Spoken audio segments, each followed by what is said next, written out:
Revision की एक सबसे बड़ी प्रॉब्लम है कि जो टारगेट आप लोग सेट करते हो ना, इसमें से सिर्फ 5% ही कर पाते हो। और आप में से हजारों लाखों बच्चे ऐसे हैं जो डेली बेसिस पे सेट करते हैं कि मुझे 5 चैप्टर रिवाइज करने हैं, मुझे 6 चैप्टर रिवाइज करने हैं, बट होता क्या है, सिर्फ उसमें से एक ही चैप्टर हो पाता है। और फिर आपको डर लगने लगता है, फियर लगने लगता है कि यार अब कैसे होगा, एग्जाम में कुछ ही समय रह गया, एग्जाम बहुत पास है, और अगर मैंने इसी स्पीड से रिवीजन किया तो शायद मेरा सिलेक्शन नहीं हो पाएगा। और आपने सुना होगा, बहुत सारे टॉपर्स कहते हैं कि revision is the key to success. जितनी बार आप अपना सिलेबस रिवाइज करोगे उतने चांसेस आपके सिलेक्शन के इंक्रीज होते हैं। क्या ये बात सच है? हाँ, ये बात सच है कि जितनी बार आप अपना सिलेबस रिवाइज करोगे उतने कंसेप्ट, उतना कॉन्फिडेंस आपके अंदर बिल्डअप होता है, जिससे आपको उस चीज को फाइट करने से लेकर हिम्मत मिलती है। तो आज इस वीडियो में कुछ हम ऐसा जानेंगे कि एक्चुअल में जो समय आपके पास, जो 2 महीना आपके पास रह गया ना, इस 2 महीने के अंदर आपको ऐसा क्या करना है कि आप लोग जब पढ़ने बैठे ना तो आप ओवर थिंकिंग ना करो, एक्चुअल में आप रिवाइज कर रहे हो। क्योंकि मोस्ट ऑफ द स्टूडेंट्स क्या करते हैं, जो रिवाइज करने बैठते हैं तो उनके दिमाग में कुछ और चल रहा होता है। तो होता क्या है कि जो टारगेट वो सेट करते हैं ना, सिर्फ उसका 2% ही सॉल्व कर पाते हैं, या फिर बहुत कम कर पाते हैं, और फिर पूरी रात उनकी रिग्रेट में ही निकल जाती है कि यार आज भी पढ़ाई नहीं, यार कल भी पढ़ाई नहीं हुई, कल भी ऐसा ही हुआ था, यार अगले दिन कुछ और करता हूं। तो इस तरीके से ओवर थिंकिंग कर करके आप लोग पूरा समय बर्बाद कर देते हो। सो हाय एवरीवन, मेरा नाम है doctor Sumit, mentor of thousands of student preparing for India's tough exam neat and JEE. मेरे दोस्त, अगर ये रिवीजन वाली प्रॉब्लम तुम्हारी सॉल्व कर ली ना तुम लोगों ने, तो तुम अपने सपने से ज्यादा दूर नहीं हो। क्योंकि यहां पे मैक्सिमम स्टूडेंट्स, हजारों लाखों बच्चे यही सोच रहे हैं कि रिवाइज नहीं हो पा रहा। जो सेट करते हैं डेली बेसिस टारगेट, उसका 1% भी नहीं हो पाता। और आपको एक सच्चाई बताऊं, एक रियलिटी चेक दूं, तो आपके 93 चैप्टर्स हैं, और आपको 93 चैप्टर्स रिवाइज करने 60 डेज के अंदर। क्या पॉसिबल है? नहीं।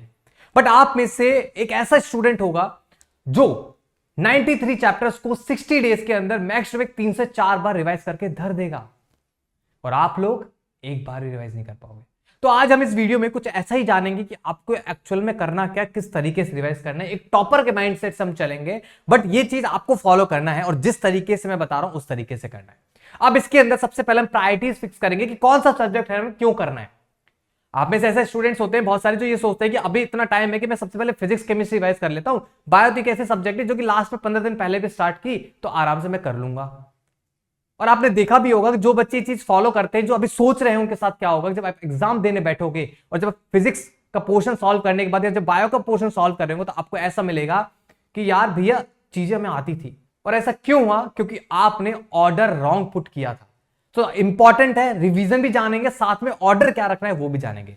अब जैसे मैं बात करता हूं यूनिट में, सिंपल सी बात है, आपके पास 60 डेज है, 60 डेज के अंदर आप चैप्टर वाइज जाओगे तो रिवीजन कभी नहीं होने वाला। तो हमें जाना पड़ेगा यूनिट वाइज। अब यूनिट क्या बोलता है? फॉर एग्जांपल मैं उठाता हूं बायो, तो सबसे पहले हम प्रायोरिटी क्या रखेंगे कि अभी इस मोमेंट पे बायो को ज्यादा वेटेज देंगे, ज्यादा फोकस करेंगे रिवीजन के ऊपर। तो इसके अंदर मैं यूनिट वाइज करूंगा। कैसे? जैसे कि मैंने living world, biological classification, plant kingdom and animal kingdom, ये 4 चैप्टर मैं मानता हूं कि एक यूनिट है। ये 11th क्लास की बायोलॉजी की पहली यूनिट है जिसके अंदर 4 चैप्टर गिवन है। तो आपको टारगेट सेट करना है कि ये 4 चैप्टर चाहे कुछ भी हो जाए, मुझे एक दिन के अंदर ये कंप्लीट करना है। और एक दिन के अंदर क्या क्या कंप्लीट करना है कि अगर जो भी, फॉर एग्जांपल जैसे मैंने प्लांट किंगडम पढ़ा, प्लांट किंगडम पढ़ने के बाद मुझे ऐसा लग रहा है कि शायद मैंने एनसीईआरटी पढ़ी और मुझे कुछ भी चीजें रिकॉल नहीं हो रही, तो मुझे हो सकता है कि फिर से लेक्चर्स देखने पड़ेंगे। तो आप ऐसी कोई भी कंडीशन आपकी किसी भी चैप्टर में हो, तो आप उसका देखोगे वन शॉट देखने के बाद आप इसकी करोगे एनसीईआरटी रीडिंग। एनसीईआरटी रीडिंग करने के बाद आप इसके 30 इयर्स के पीवाईक्यूज करोगे। अब 30 इयर्स के पीवाईक्यूज में बच्चों का क्वेश्चन है कि भैया जो लास्ट 30 साल के पेपर्स हम सॉल्व करने जाते हैं, तो इसके अंदर एक डिफिकल्टी होती है, और वो ये बोलती है कि इसमें से बहुत सारे क्वेश्चन ऐसे जो आउट ऑफ एनसीईआरटी है, तो उनका क्या करें, क्या वो सॉल्व करने या नहीं करने। बेटा जो भी आपको पीवाईक्यूज में आउट ऑफ एनसीईआरटी से क्वेश्चन लगता है, उसका आपको पता है कि किस टॉपिक से क्वेश्चन है, तो उसे आप अपनी एनसीईआरटी में मार्क करो। क्या करोगे? अपनी एनसीईआरटी में स्टिकी नोट्स पे लिख के पेस्ट कर लोगे यहां पे।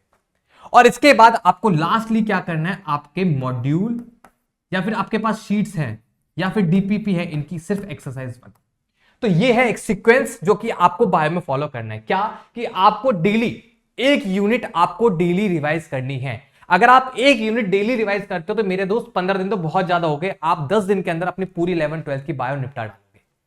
अब समझना सबसे इंपॉर्टेंट कि मैंने 15 या 10 दिन का टारगेट तुम्हें यूनिट वाइज करने को क्यों बोला है। देखो होगा क्या कि जैसे मान लो 15 डेज, आपने 15 डेज क्या किया, बायो कंप्लीट कर लिया। अब मैंने 15 डेज आपको इसलिए दिए है बिकॉज 15 डेज के अंदर हो सकता है कि कुछ चैप्टर्स आप मतलब एक यूनिट शायद एक दिन के अंदर ना कर पाओ। जैसे अगर मैं बात करूं जेनेटिक्स, तो जेनेटिक्स बहुत बड़ी यूनिट है जो कि शायद आप एक दिन के अंदर नहीं कर पाओगे, बट हाँ 2 दिन के अंदर आप कर सकते हो। तो ऐसे चैप्टर्स को मैंने काउंट कर लिया, तो मैक्सिमम आपको 15 दिन ही लगेंगे पूरी बायो को अगर यूनिट वाइज रिवाइज करते हो तो 15 दिन के अंदर आपने की बायो रिवाइज।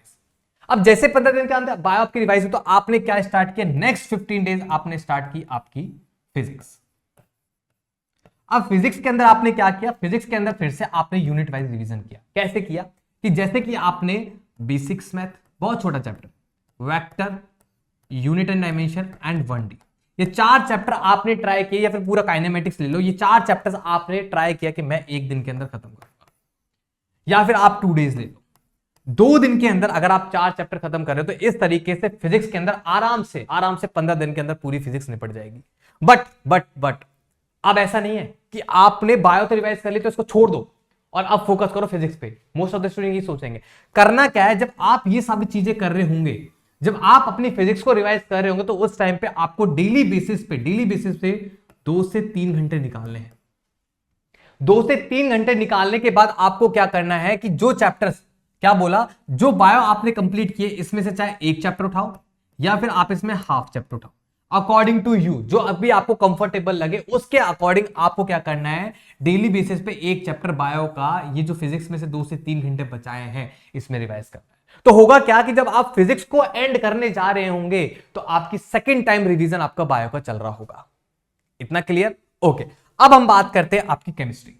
अब केमिस्ट्री क्या बोलती है कि केमिस्ट्री के अंदर आपको क्या करना है, नेक्स्ट इसी तरीके से 15 डेज आपको केमिस्ट्री का टारगेट करना है। अब जब 15 दिन केमिस्ट्री के लिए लिए हैं, तो इसके अंदर जैसे मैं बात करता हूं, अगर हम कैम की बात करें तो कैम के अंदर मैं बात करूं जैसे IUPAC, आपका आइसोमेरिज्म, आपका GOC, ये जो चैप्टर है GOC1 GOC2, आप मैक्स टू मैक्स इन्हें 2 दिन के अंदर निपटा सकते हो। तो इस तरीके से आप 15 दिन के अंदर आराम से अपना पूरा रिवाइज कर लोगे सिलेबस। ठीक है, बट फिर से क्या चीज याद रखनी है कि जब आप ये चीज कर रहे होंगे तो फिर ध्यान रखना, इसके अंदर डेली बेसिस पे कम से कम आपको 2 से 3 घंटे निकालना है। और मैं तो कहूंगा 2 घंटे नहीं, 3 घंटे निकालना, 1.5 घंटे एक एक सब्जेक्ट को देना। जैसे मान लो आपने ये केमिस्ट्री वाले 15 दिन में आपने क्या किया, 1.5 घंटा पढ़ा बायो, तो बायो का सेकंड टाइम रिवीजन चल रहा होगा, सेकंड टाइम। और आपने जब फिजिक्स कंप्लीट किया तो इसको 1.5 घंटा देना केमिस्ट्री में, तो बायो का फर्स्ट टाइम रिवीजन चल रहा होगा। तो इस तरीके से जब आप लोग अपनी केमिस्ट्री एंड करने जा रहे होंगे, तो जो 2 सब्जेक्ट पहले कवर करके आए थे, ये रिवीजन के साथ स्ट्रांग हो चुका होगा और आपको कॉन्फिडेंस ये होगा कि मैंने 15 दिन के अंदर मैंने पिछले 2 सब्जेक्ट भी रिवाइज कर दिए। इस तरीके से आपको रिवीजन स्ट्रेटेजी रखनी है। अब इसके अंदर क्या करना है बेटा, आप जब ये चीजें कर रहे होंगे, तो आपको नाइट में सोने से पहले आपको बनानी है टू डू लिस्ट। ये टू डू लिस्ट आपको बनाना बहुत इंपॉर्टेंट है। अगर आपने टू डू लिस्ट नहीं बनाई तो आपका नेक्स्ट जो डे आने वाला है वो सारा खराब हो जाएगा। तो सोने से पहले आप प्लान करके सोना कि मुझे कल क्या क्या करना है, कितने बजे से कितने बजे तक करना है। बहुत इंपॉर्टेंट है। अब हम थोड़ा रिसोर्स की बात कर लेते हैं। जैसे कि मैंने बात की थी बायो की, तो बायो में मैंने क्या बताया था, कि अगर कोई चैप्टर ऐसा है जो आप एनसीईआरटी से रीड करने बैठे बट आपको ऐसा लगता है कि यार मैं भूल गया, तो उसके लिए क्या करोगे, आप जाओगे वन शॉट, ज्यादा से ज्यादा 3 से 4 घंटे का वन शॉट देख सकते हो। उसके बाद आप जाओगे किस पे, एनसीईआरटी रीडिंग के बाद जाओगे आप अपने लास्ट 30 ईयर्स के पीवाईक्यू, एंड 30 ईयर्स के पीवाईक्यूज के बाद जाओगे आप मॉड्यूल एक्सरसाइज। ये हो गया बायो। अब हम बात करें फिजिक्स में जब आप अपने नोट्स रिवाइज करोगे तो जेन्युइन सी बात है, आपको बहुत सारी चीजें भूली लगी होंगी, तो इसके अंदर आपको वन शॉट देखना मैंडेटरी है। अगर आप देखना चाहो तो देख सकते हो, बट ऐसे जैसे ग्रेविटेशन चैप्टर हो गया, इलेक्ट्रोस्टैटिक्स हो गया, करंट हो गया, ये कुछ ऐसे चैप्टर है जो आप कितने रिवाइज कर लो, री ऑप्टिक्स हो गया, जिसमें आपको थोड़ा थोड़ा ऐसा लगता है कि शायद मुझे लेक्चर्स देखने की नीड है, तो वो लेक्चर्स आप 2x की स्पीड पे और 1.5x स्पीड पे आप देख लेना, और देखने के बाद आप अपने नोट्स रिवाइज करना। नोट्स रिवाइज करने के बाद आप अपने एनसीईआरटी के सॉल्व एग्जांपल प्रैक्टिस करना। क्या बोलो, एनसीईआरटी के सॉल्व एग्जांपल। और एनसीईआरटी के सॉल्व एग्जांपल प्रैक्टिस करने के बाद लास्ट 30 इयर्स के पीवाईक्यूज करना, और जब टाइम मिलता है तो आप क्या करोगे, इसमें मॉड्यूल एक्सरसाइज। इतना क्लियर, फिजिक्स से रिलेटेड क्लियर कि आपको जब रिवाइज कर रहे होंगे तो उस टाइम पे क्या क्या चीजें तुम्हें करना है। अब बात करते हैं केमिस्ट्री। अगर हम केम की बात करें बेटा, तो केम के अंदर बहुत सारे चैप्टर, जैसे इनऑर्गेनिक बात की जाए, मोस्ट ऑफ द ऑर्गेनिक की बात की जाए तो ऑर्गेनिक पे आपको बहुत सारे रिएक्शन मैकेनिज्म भूल जाओगे या फिर कुछ रिएक्शंस भूल जाओगे, तो आपको ऐसा लगेगा यार क्या करूं कुछ समझ नहीं आ रहा। तो इस टाइम पे ध्यान रखना, यहां पे बड़े ध्यान से रखना कि जब आप किसी भी चैप्टर का वन शॉट देखो, तो वन शॉट देखने के बाद उसके साथ में लाइक टाइम उसी टाइम पे उस मोमेंट पे ही आपको क्या करना है, वन शॉट जो भी है शॉर्ट नोट्स बना लेना, रफली एक शॉर्ट नोट्स बना लेना। शॉर्ट नोट्स बनाने के बाद अपनी क्या करना, अपने नोट्स पढ़ना, नोट्स पढ़ने के बाद अपने पीवाईक्यूज लगाना, 30 इयर्स के पीवाईक्यूज लगाना। 30 इयर्स के पीवाईक्यूज लगाने के बाद आप एनसीईआरटी के सॉल्व एग्जांपल्स प्रैक्टिस करना, और एनसीईआरटी के सॉल्व एग्जांपल प्रैक्टिस करने के बाद आप अपने मॉड्यूल एक्सरसाइज 1 करना। ठीक है, राइटिंग बहुत गंदी है, बहुत ही गंदी है। ठीक है, तो इस तरीके से आपको रिसोर्स फॉलो करना है। क्या क्या करना है, केमिस्ट्री के लिए आप वन शॉट देखोगे, वन शॉट देखने के बाद साथ में उसके साथ ही लेक्चर के साथ ही आप शॉर्ट नोट्स बना लेना। शॉर्ट नोट्स बनाने के बाद अपने अपने जो डिटेल नोट्स आपने बना रखे हैं वो रिवाइज कर लेना। रिवाइज करने के बाद आप क्या करोगे, लास्ट 30 इयर्स के पीवाईक्यूज कर लेना। 30 इयर्स के पीवाईक्यूज करने के बाद एनसीईआरटी के सॉल्व एग्जांपल्स कर लेना। एनसीईआरटी के सॉल्व एग्जांपल्स करने के बाद मॉड्यूल एक्सरसाइज 1 कर लेना। ये एक फर्स्ट रिवीजन, जिस तरीके से मैं जो मेथड आपको बताया रिवीजन के लिए, उसके लिए सबसे बेस्ट है, सबसे बेस्ट है। तो इस तरीके से ही मैंने लास्ट 1 मंथ के अंदर, मतलब 1.5 महीना मान लो, अप्रॉक्स 1.5 महीने के अंदर मैंने इसी तरीके से रिवाइज किया था। और इस तरीके से रिवाइज करने के बाद मुझे इतना तो कॉन्फिडेंस आ गया था कि भाई मेरा सिलेक्शन पक्का है। अब आप देख लेना कि आपको इस तरीके से करना है नहीं करना, क्योंकि ये एक डुएबल है जो कि इस मोमेंट पे शायद तुम्हें करना चाहिए, क्योंकि मैं भी तुम में से एक हूं जो कि एक एवरेज स्टूडेंट हूं, लाइक पहले भी था अभी भी हूं, बट ये चीजें मैं करता था, बहुत अच्छे से करता था। तो प्लीज ये लास्ट ऑप्शन आपके सभी के पास है। और देखो यार, लाइफ में हार जीत चलती रहती है, ठीक है, बट अभी ये मोमेंट ऐसा है, ये सपना सिर्फ आपका ही नहीं है, इस सपने के पीछे बहुत सारे लोगों की उम्मीद है, और सबसे ज्यादा आपके पेरेंट्स की, क्योंकि वो चाहते हैं कि जो मैं ना कर पाया वो शायद मेरा बच्चा कर सकता है, मेरी बेटी कर सकती है।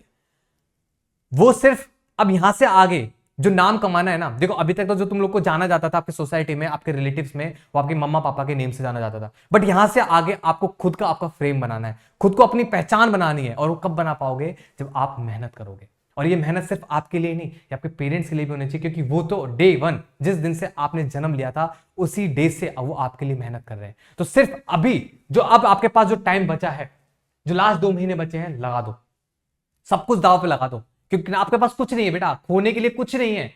अगर आप मेहनत करोगे तो बेटा आपको मिलेगा ही, आप कुछ अचीव ही करोगे, और कुछ ऐसा चीज अचीव करोगे जो कि आपकी आगे आने वाली 10 पीढ़ियों को कुछ ऐसा देखने को मिल सकता है जो कि शायद वो कभी सोच भी ना सके। उनको भी लाइक गर्व होगा कि हाँ यार, कोई था हमारे परिवार में, कोई था जिसने इतनी मेहनत की थी। तो कुछ इस टाइप की मेहनत करनी है, ठीक है। So all the very best, take care, bye bye. And फिर भी कोई भी इश्यू हो, कुछ भी एक्सरसाइज, अगर आपको टारगेट चाहिए, हम लोग रिवीजन से रिलेटेड टारगेट्स हम प्रोवाइड करेंगे टेलीग्राम चैनल पे। सो डिस्क्रिप्शन लिंक गिवन है। So all the very best, take care and bye bye.